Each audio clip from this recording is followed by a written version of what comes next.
ingredient that most got me for this particular dish is actually kale that's growing in my garden right now. And so the beautiful baby kale that I have right now is so tender and barely needs to be cooked, and its flavor profile is just through the roof. So I wanted to build a little bit of soup around the kale. So this is going to be our very first recipe for our plant-rich cooking series. And the reason I'm choosing this recipe is because I think this is a really great foundational recipe to get you started making your own soups and sauces.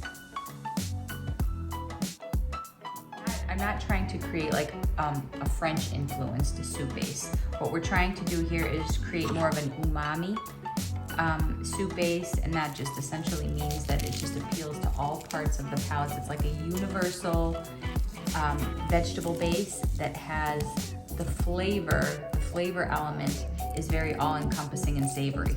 So with vegetarian or vegan cooking, sometimes it's difficult to achieve really full flavors in vegetable bases. So that's why we're kind of bringing in some chili flakes, some seaweed, and some nettle tea to really infuse it with multiple dimensions of nutrients and flavor.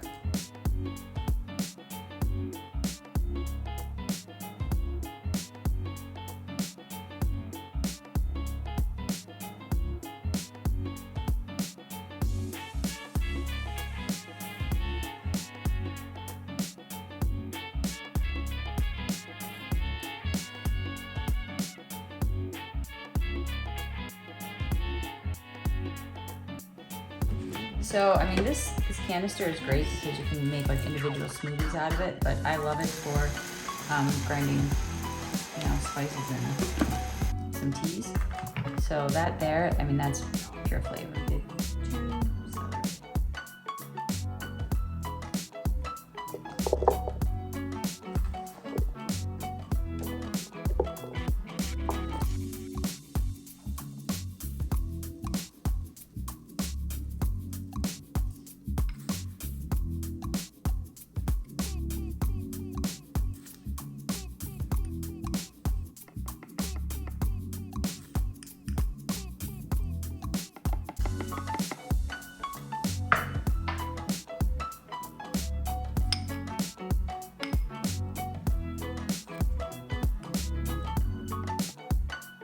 I'm gonna use avocado oil because if we're gonna saute with it, we don't want the high heat to damage the oil or to create toxins, so avocado oil would be great. Kind of, just take a nice scoop of this, pop it in your saute pan, heat up the pan, which will then heat up the oil. So it's like you're starting with a flavor base with this, and then you could add whatever to it. So the reason I chose these ingredients was really because we're trying to maximize the nutrient content in whatever we eat, right? Like that's just the goal going forward, right? That if we're gonna be putting things in our bodies, then it might as well have nutrients in it. So when I look at the ingredient list here, everyone knows garlic is like superfood, right? Then we have the seaweed, which is really known for its mineral content. And then we have the nettle tea, which is really wonderful for hormones, energy balancing, specifically for women. Obviously, chili flakes, it's gonna increase the chi in it. So overall, I think it's just a powerful grouping of ingredients that pair really well with one another and increase the nutrient content.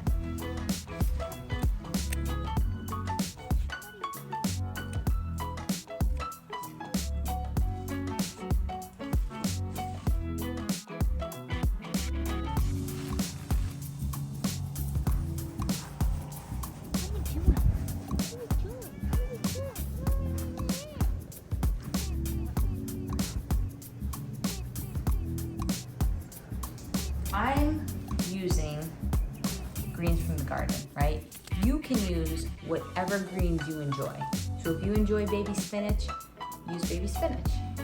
If you like escarole or kale or whatever your go-to green would be, if you were making a soup, Swiss chard, you use that. Here's what you want to think about. if you put a potato in your soup, as it's cooking, the starches from the potato will be released into the broth, and it will kind of give the broth a little bit more body, which I wanted it to have a little bit more body, which is why I didn't fully cook the potatoes.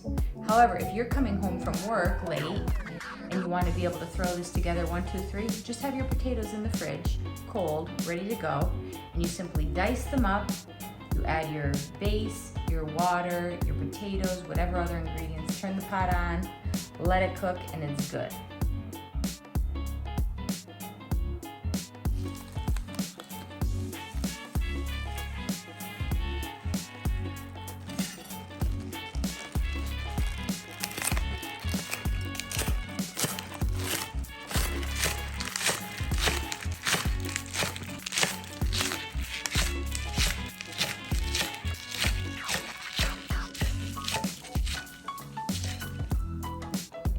Kale is very tender, so I can use the stems in this kale.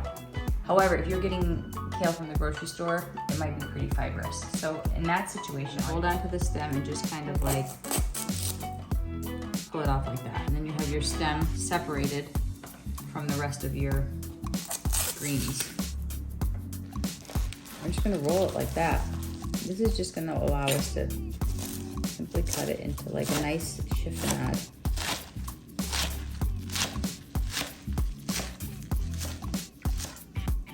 If we want to, we can go this way and cut once down the center.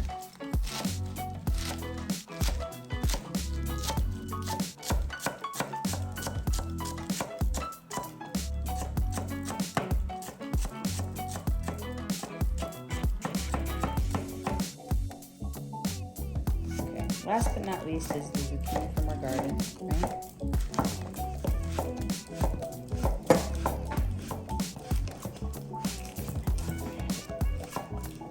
All wherever you want zucchini. You're good to me. So here's my goal right now. My goal is not to give you a recipe. My goal is to give you an understanding, right? So you're gonna add whatever ingredients you have on hand for your soup. I'm gonna show you the ingredients that I'm gonna use for my soup, right? We're gonna give them a nice little dollop. Listen, that's flavor, right? That is flavor right there. Okay?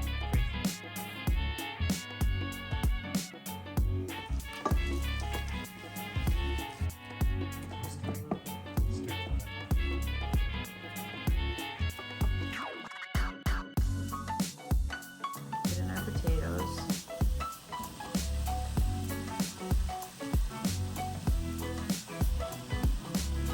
Put in our greens.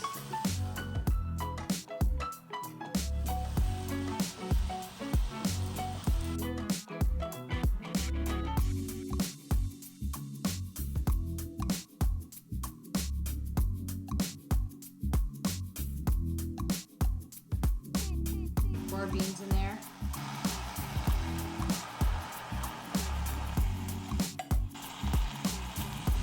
I'm gonna take some water.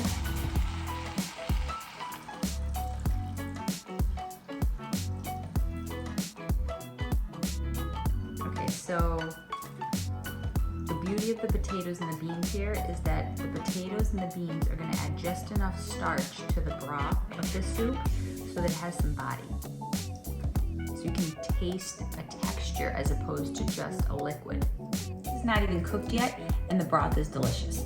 So that's a good starting point, right? Because most of the time you have to wait for a finished dish to find out if you're on track.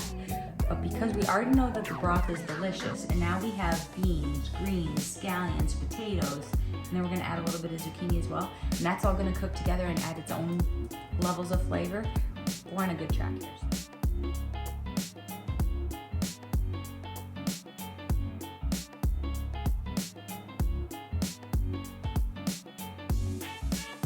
So for this particular soup, there's not a lot of cooking required, right? The potatoes are almost cooked. The beans are already cooked. All we're doing here is wilting the greens, letting the onions soften a little bit, and letting all the flavors come out. But we don't need to boil this. We don't need to let this go for 45 minutes or an hour. This is called a quick meal. Okay, so what we're gonna do at the end, we're gonna let this cook, and we're going to wait for the bubbles to start happening here and for everything to kind of soften. And then once everything is softened, we know the flavors have been released from this pot, then we're gonna try it. And then we're gonna say, okay, we might wanna add a little bit more of our flavor base. You might wanna add a little bit of salt, a little pepper, a squeeze of lemon, maybe a little lemon zest, something simple like that. We're gonna wait until all these kind of flavors come together.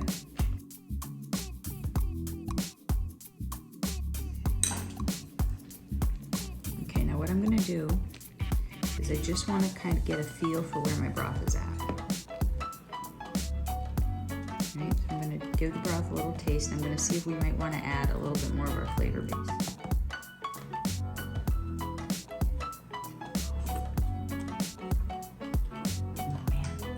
Delicious.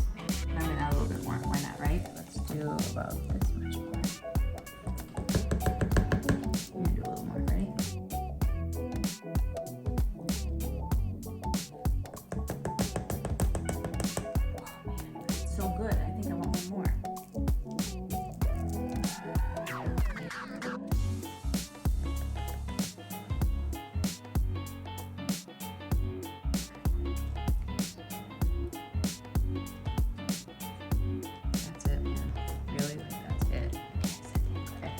So here's what I'm gonna do. I'm gonna add some lemon, right? We're just gonna brighten it just a little bit.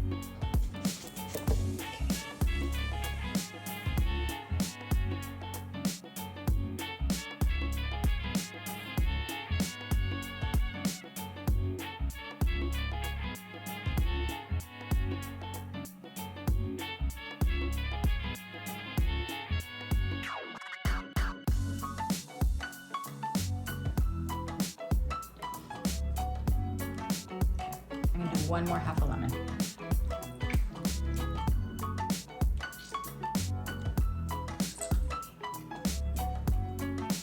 Added the juice of one small lemon to kind of lift it, right? To just bring that little bit of like lightness from the lemon. But now remember, we have a lot of water in here, right? So I think we used just about 4 cups of water. So now you're gonna wanna go to your salt, and you're gonna add a little bit of salt, little by little, to kind of round out all the flavors that are happening here. You're gonna round out the acidity from the lemon. You're gonna round out the flavors of this base that we made, which is now incorporated into the water. And then we have all of the liquid ingredients that's gonna come from the greens, from the zucchini, from the scallions, right? So the salt here is not to make it salty. It's only to bring everything together.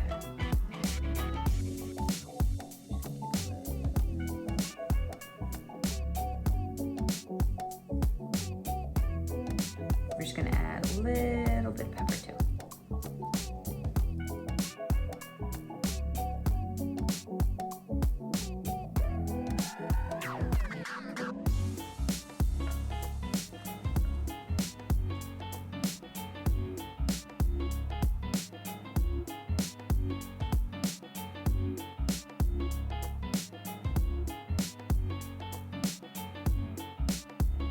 So whatever you have left of this, you could easily freeze it. You can put it in ice cube trays. Once it's frozen, take it out of the ice cube trays, put it in a Ziploc bag or glass containers, and then you have like your little instant bouillons anytime you want to take some out of the freezer, okay?